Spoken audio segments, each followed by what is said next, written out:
سماعت کا معجزہ سرکار دو عالم صلی اللہ علیہ وسلم کے کمالات سے ہے۔ ایک مرتبہ سرور کائنات صلی اللہ علیہ وسلم اپنے پیارے اصحاب کے جرمٹ میں بیٹھے ہوئے تھے۔ یوں محسوس ہو رہا تھا جیسے چاند ستاروں کے جرمٹ میں ہے۔ اچانک سرور کائنات صلی اللہ علیہ وسلم نے اپنا چہرہ مبارک اوپر کو اٹھایا اور وعلیکم السلام کہا۔ صحابہ نے کہا، یا رسول اللہ صلی اللہ علیہ وسلم، آپ نے کس کو سلام کا جواب دیا ہے؟ آپ نے ارشاد فرمایا، جابر بن ابی طالب فرشتوں کی جماعت کے ساتھ اوپر سے گزر رہے تھے، انہوں نے مجھے سلام عرض کیا جس کا میں نے جواب دیا۔ حضور اقدس صلی اللہ علیہ وسلم ہر مخلوق کی آواز سماعت فرماتے ہیں۔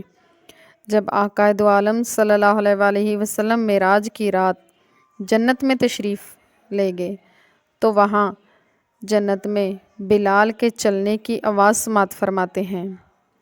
یہ حضور اقدس صلی اللہ علیہ وسلم کا اعجاز مبارک ہے کہ آپ جنت میں ہیں، بلال مکے کی گلیوں میں چل رہے ہیں۔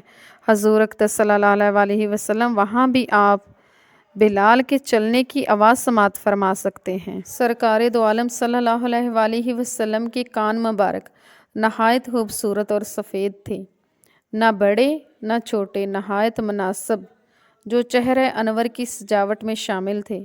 اللہ تعالیٰ نے اپنے محبوب کو ہر عیب سے پاک بنایا، ہر اعضاء مبارک کو کمال حسن سے بنایا، جس سے کہ حسائل مبارک رکھے جو انسانی سوچ سے بالاتر ہیں۔